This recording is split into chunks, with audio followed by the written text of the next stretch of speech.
शांति। आज मीठे शिव बाबा ब्रह्मा के तन द्वारा कहते हैं, मीठे मीठे बच्चे।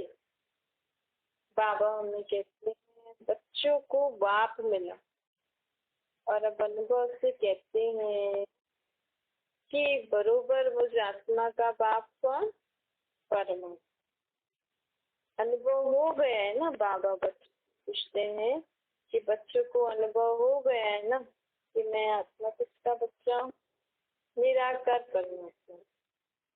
तो बाबा कहते हैं अब मैं तुम आत्माओं को फूल जैसा बनाने हैं, क्योंकि विकारों के कारण हम आत्माएं कांटे मिसल बन गई। विकार बुराइयों के कारण हम आत्माएं कांटे मिसल बन गई थी ना। कांटा क्या करता है?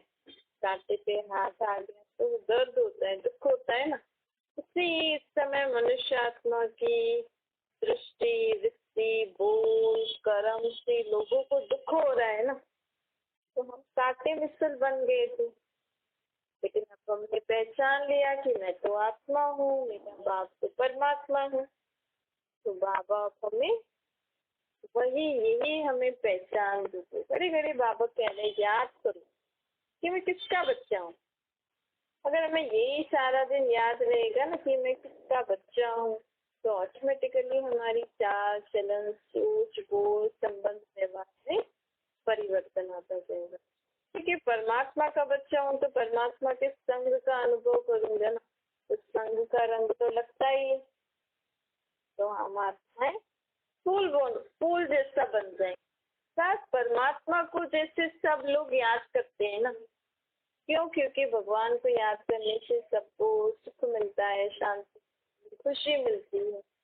तो हम भी बाबा जैसे बन जाएंगे बाबा के संग रहकर, तो हम भी फूल मोहब्बत के साथ हमारे बोल, दृष्टि, वृत्ति, चाल चलन से लोगों को खुशी होगी। अभी भी किन्हीं किन्हीं लोगों के संपर्क में जब हम आते हैं तो अच्छा लगता है ना। कहते हैं ना हमें आपसे मिलके बहुत अच्छा लगता है। क्यों? भले वो आत्मा आपको कुछ दे नहीं, उसके पास आपको कुछ देने के लिए नहीं है, टाइम भी नहीं होता, क्योंकि टाइम भी नहीं होता, फिर भी एक घड़ी अगर उनसे मिल लेते हैं ना तो लोगों को बहुत अच्छा लगता है। क्यों? क्योंकि उस आत्मा की सोच बहुत अच्छी होती है। ऐसी आत्माएं जिनसे मिलती आपको अच्छा लगता है ना, उनकी सोच बहुत अच्छी होती है। तो जब सोच अच्छी होती है ना, यहाँ पे भी देखो किन्हीं आत्माओं के लिए आपकी अगर सोच अच्छी नहीं होगी तो आपको भी अच्छा नहीं लगेगा, उनको भी अच्छा नहीं लगता है आपसे नहीं, और आपको भी उनसे नहीं। लेकिन किन्हीं किन्हीं आत्माओं के लिए आपकी सोच अच्छी होती है तो उनको भी अच्छा लगता है, आपको भी अच्छा लगता है। किन्हीं किन्हीं आत्माओं के लिए आपकी सोच अच्छी और औरों की नहीं है, तो आप भले मिलना चाहोगे लेकिन वो आपसे मिलके खुश नहीं होते। तो हमारी सोच, हमारे उस केस में फिर हमारे कर्म हिसाब किताब होगी। उस केस में अगर आप सबके लिए अच्छा सोच रहे हो फिर भी और लोग आपसे खुश नहीं है, प्रसन्न नहीं है, आपसे मिलके उनको अच्छा नहीं लग रहा है, मतलब कि वो आत्माएं, उन आत्माओं का आपसे कोई ना कोई हिसाब किताब है पिछला। तो हिसाब किताब होने के कारण फिर आपको, आप कितना भी उनसे अच्छा करोगे ना तो उनका आपके पास रिस्पॉन्स अच्छा नहीं आएगा।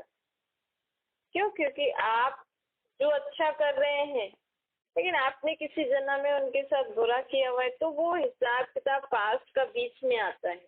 लेकिन अभी आपके मन में उनके लिए अच्छी भावना है, तो अगर अभी भी आपके जीवन में ऐसा कोई कर रहा है, आप उनके लिए अच्छा सोच रहे, अच्छा कर रहे हो, लेकिन सामने वाला नहीं कर रहा, तो समझ जाओ हमारा हिसाब किताब है। फिर आप ज्यादा सोचना नहीं।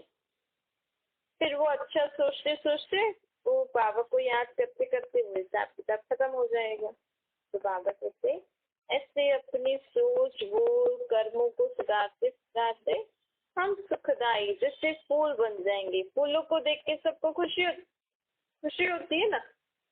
तो फूलों को दूर से ही देखेंगे, खास गुलाब का फूल दूर से ही देखेंगे तो लोगों को कितनी खुशी होती है। फिर किसी गार्डन में बहुत सारे कलरफुल गार्डन रोज वाला हो तो कितना अच्छा लगता है ना।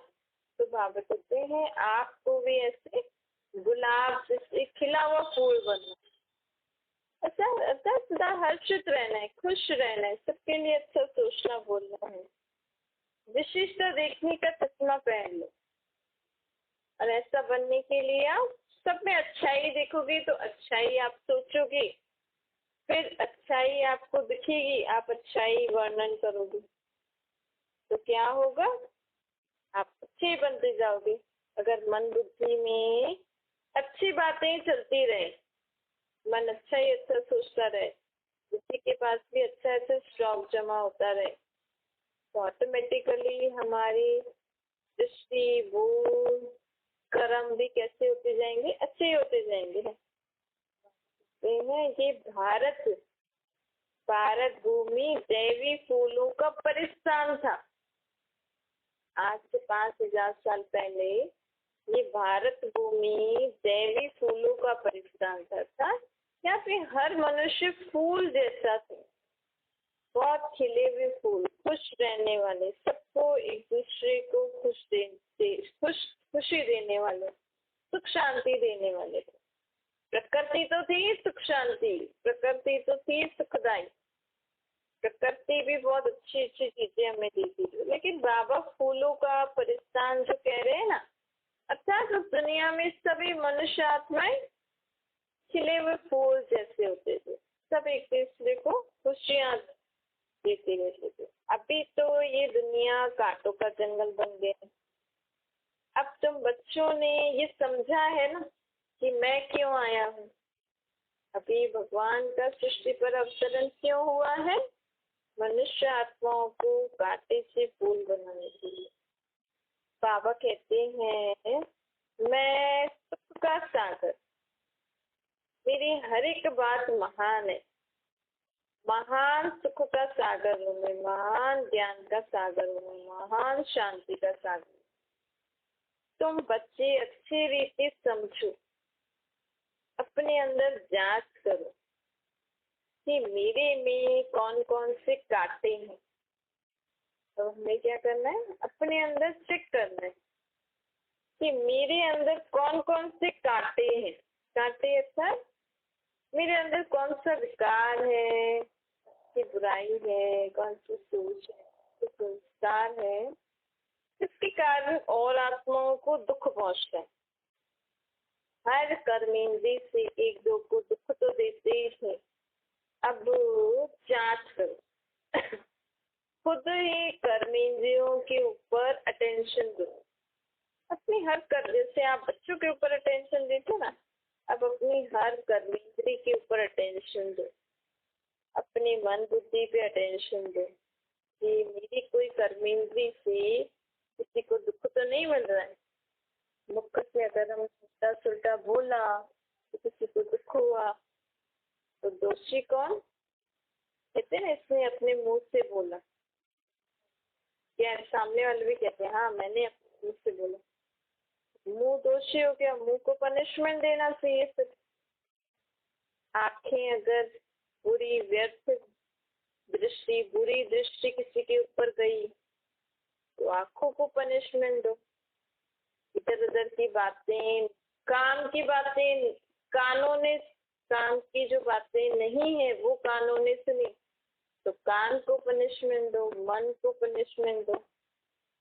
इस रीति से हमें अपनी सूक्ष्म और स्थूल कर्मेंद्रियों को चेक करके उनको सुधारना है। इसी को ही तपस्या कहते हैं।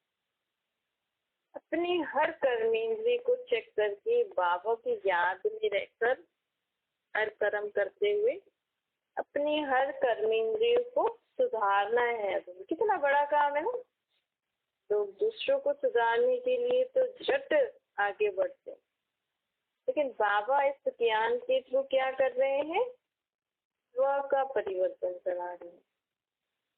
मैं आत्मा और मेरी सूक्ष्म और स्थूल कर्मेंद्रियां, मुझे आत्मा को बाबा को याद करके बाबा का ज्ञान रोज सुन समझ धारण करना है और अपने आप को परिवर्तन करना है। मुझे आत्मा को इतना शक्तिशाली बनना है कि मेरी हर सूक्ष्म और स्थूल कर्मी मेरे ऑर्डर में चले।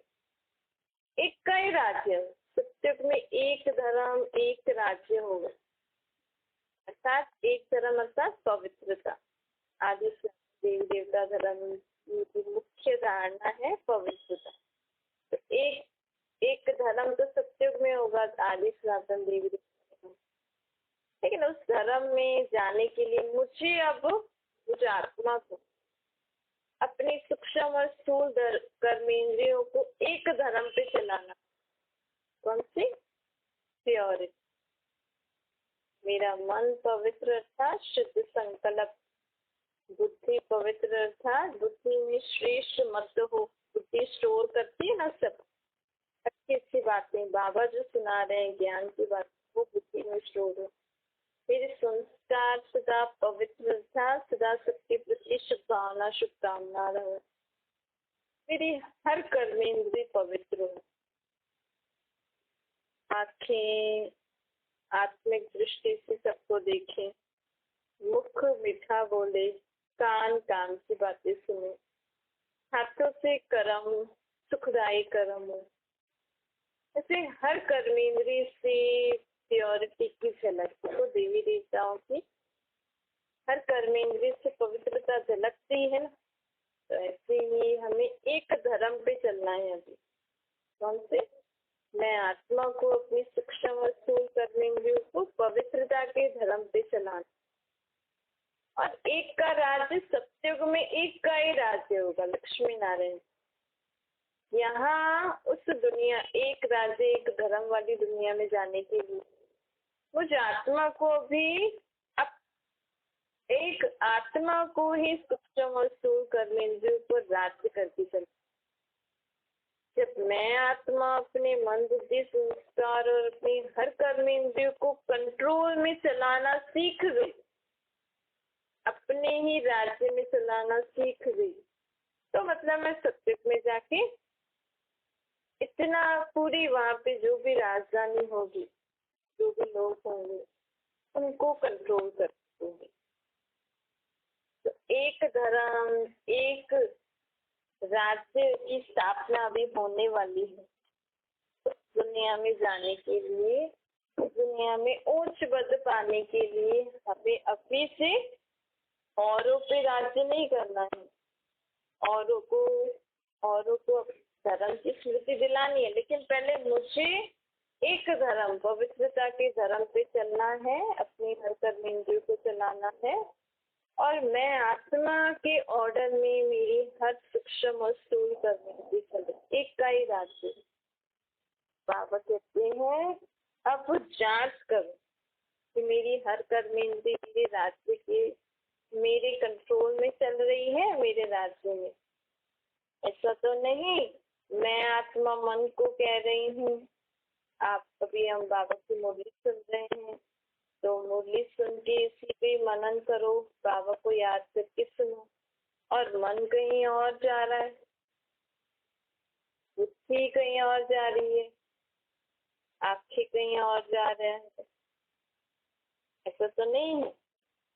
तो ऐसे अपनी सूक्ष्म और स्थूल कर्मेंद्रियों को जांच करनी।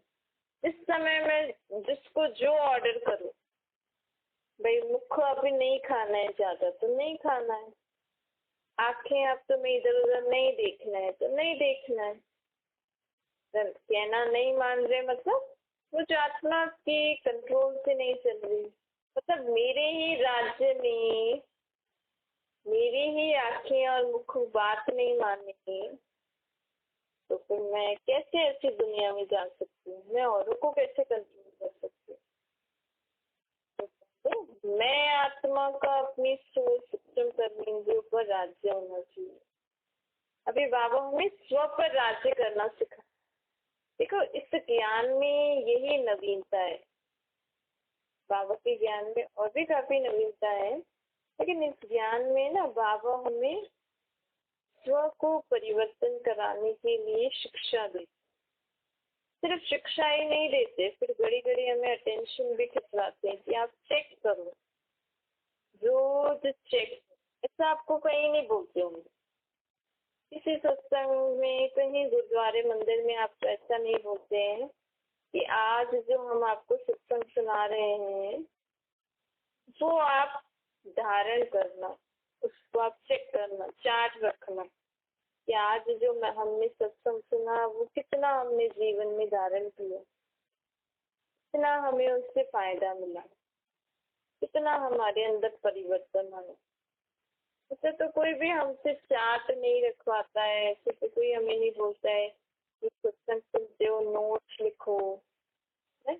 लेकिन यहाँ परमात्मा बाप जब हमें शिक्षा देते हैं ना, तो बाबा कहते हैं मेरी हर बात सुनो, समझो और अच्छी सी बातों को जो आपको अच्छी लगती है उनको नोट करो, फिर उसको जीवन में धारण करने का प्रयत्न करो।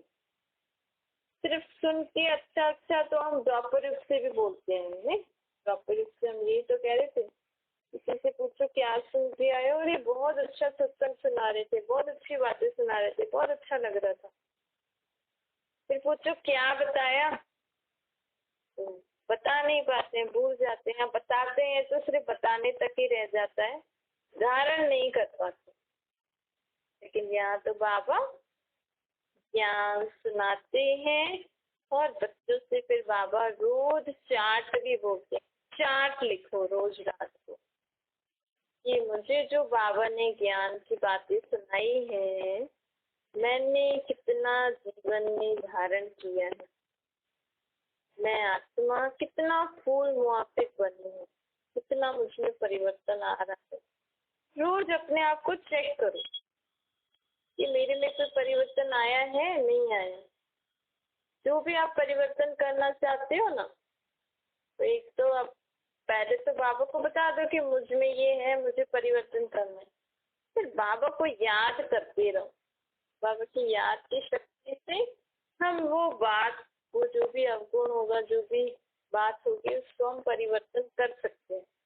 याद के बिना नहीं कर सकते, क्योंकि परमात्मा की ही याद की शक्ति से बाबा की रेस जब हम आत्माओं पर पड़ती है तो जो भी हम संकल्प करते हैं कि बाबा की याद से मेरा ये का स्वभाव खत्म होता जा रहा है, ये बात खत्म होती जा रही है, तो वो किरणों से खत्म हो। इससे कोई भी बातचीत हो, पता है ये गंदगी हो रही है यहाँ पे, आपको किसी ने बता दिया कि कमरे में गंदगी हो रही है, आपने बोला हाँ गंदगी तो हो रही है, उसको साफ करना, लेकिन साफ करना पड़ेगा ना, उससे झाड़ू से जिससे भी करना होगा, तो कुछ चीज तो यूज करनी पड़ेगी ना। हमने भी बाबा को बता दिया बाबा मेरे अंदर ये बुराई है, मेरा ये संस्कार है, मेरे मन में ऐसी ऐसी बातें है, तो हमें फिर क्या करना है फिर समय निकाल के, सुबह सुबह का समय बहुत अच्छा होता है, थोड़ी शांति भी होती है। और सुबह सुबह अगर आप अपने कर्म में जाने से पहले वाले समय उठेंगे तो आप फ्री भी रहेंगे, नहीं? क्योंकि फिर कर्म में जाने के बाद तो फिर लोग बिजी हो जाते हैं। या चलो सुबह नहीं, आपको जो भी सारे दिन में टाइम मिलता है ना, आप वो निकाल के खास बाबा को याद करो। कर्म करते हुए तो करना ही है बाबा को याद, चलते फिरते, खाना बनाते, खाना खाते, कुछ भी आप जो भी कार्य करते हो, जॉब वगैरह या जिससे मिल रहे हो, कहीं जा रहे हो, बाबा को याद उस समय तो करना ही है। लेकिन अपने अंदर जो हमें परिवर्तन करना है, जो हमें बाबा के फूल माफिक बनना है, उस बात को, एक एक बात को खत्म करने के लिए रोज आप थोड़ा थोड़ा समय बाबा का गीत चला के या बाबा को ऐसे ही याद करके आप अनुभव करो कि बाबा की शक्ति से मेरा ये स्वभाव संस्कार, ये बात खत्म होती जा रही है। बाबा की किरणों को अपने अंदर, अपने ऊपर अनुभव करो। ऐसे से हम फूल माफिक बनते जाएंगे। चलते फिरते याद करते हैं तो अच्छी बात है, लेकिन थोड़ा बैठ के भी फुर्सत से टाइम अगर आप चेक करोगे ना, आप कहोगे मेरे पास तो बिल्कुल टाइम नहीं है, सुबह से लेकर टाइट शेड्यूल हो जाता है, लेकिन आप चेक करोगे ना तो बहुत समय आपका वेस्ट भी जाता है।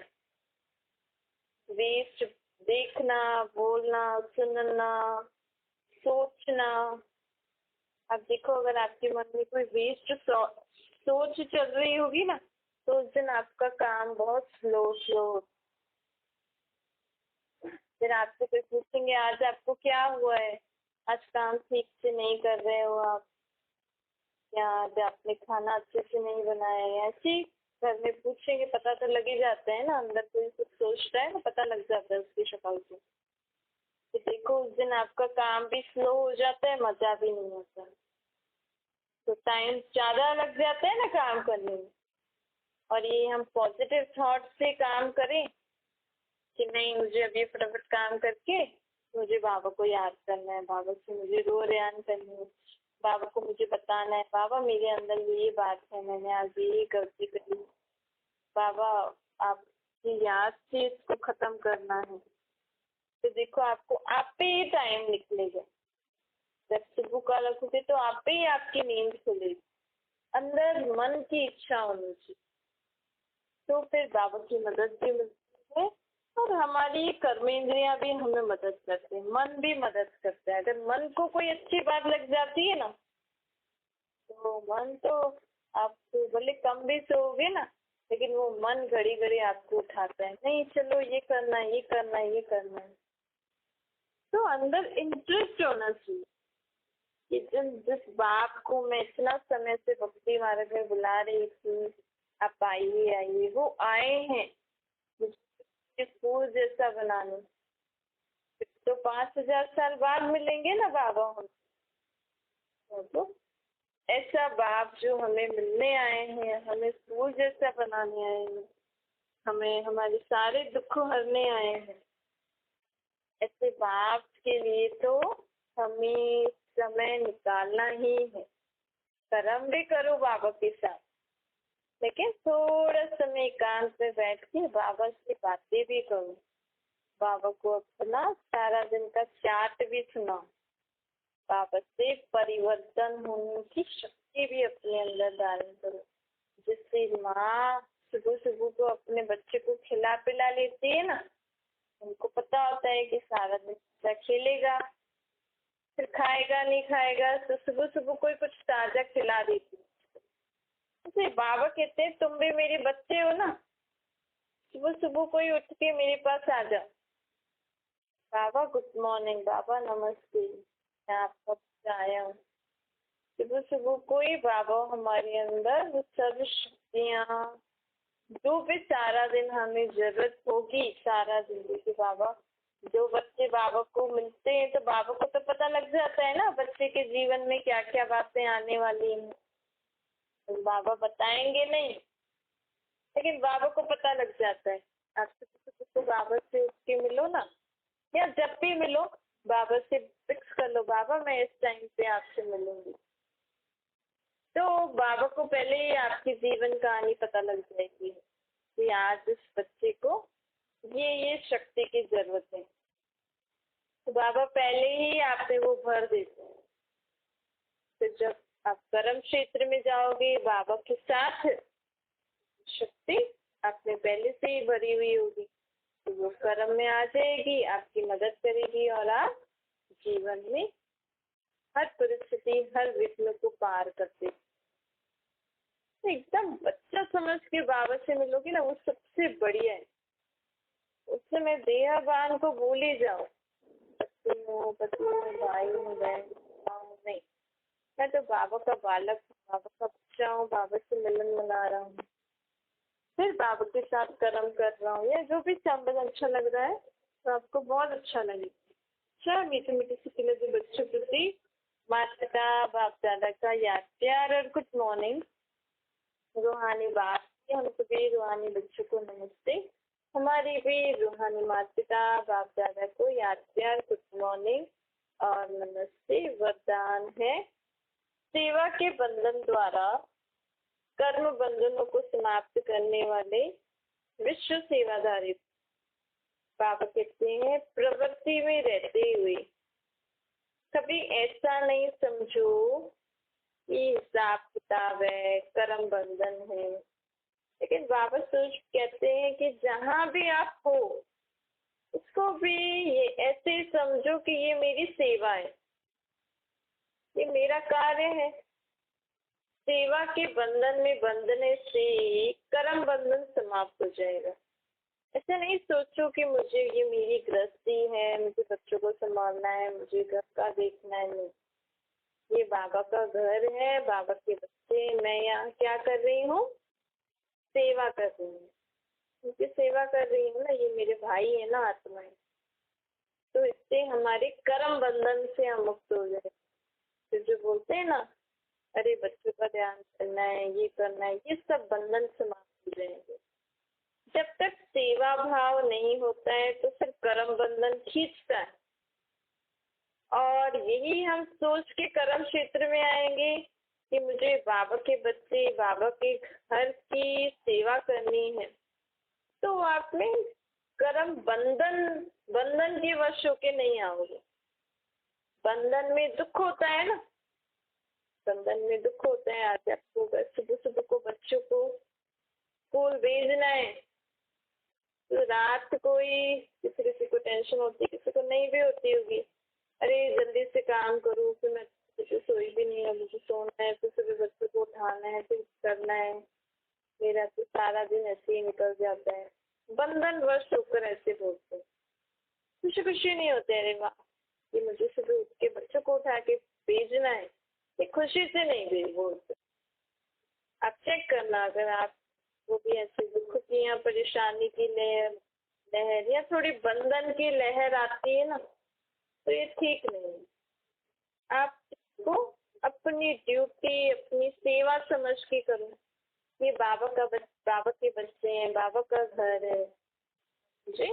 बाबा के बच्चों को सुबह सुबह उठा के स्कूल भेजना है, बाबा के बच्चों के लिए खाना बनाना है, बाबा के घर की सफाई करनी है, बाबा के घर के लिए, खान पान के लिए कमाना है, नहीं धन के लिए कमाना है, तो खुशी आ जाएगी। बाबा बोला मतलब खुशी तो आएगी ही।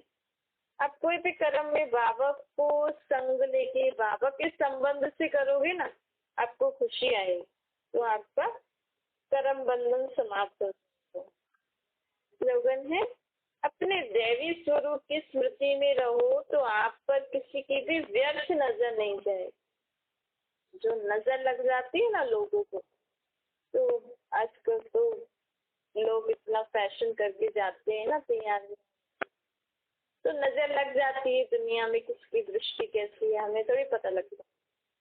तो बाबा हमें कहते हैं, आप सदा अपने दैवी स्वरूप में रहो, किसी न किसी देवी के या देव के स्वरूप में अपने आप को रखो, ध्यान में रखो, क्योंकि हम अभी देवी देवता बनने वाले हैं। तो अपने दैवी स्वरूप में रहोगे, नहीं तो सदा ही जब भी आप बाहर जाते हो ना, बाबा की छत्र छाया के नीचे जाओ कि बाबा मेरे साथ।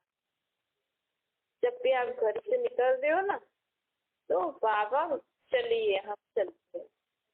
फिर बीच बीच में भी जहाँ भी आप गए हो, फंक्शन में गए हो, जहाँ गए हो, मन में बीच बीच में बाबा को याद करते रहो, तो वो छत्र छाया बनी हुई रहती है ना, तो किसी की बुरी नजर नहीं लगती। भक्ति मार्ग में तो कितना फिर परेशान होते हैं ना, भक्ति मार्ग में सब ये धागा बांधो, ये झाड़ रखो, उनके पास जाओ, नजर लग गई नजर उतरवाओ। या तो देखो बाबा हमें सबसे छुड़ा देते हैं, या फिर किसी प्रकार की मेहनत नहीं है, सिर्फ क्या याद रखना है, मैं बाबा के साथ, बस। बाबा को साथ रखने से ना आप सब प्रकार की बातों से सेफ हो जाओगे, आपको कोई मेहनत भी नहीं करनी पड़ेगी। क्या? ओम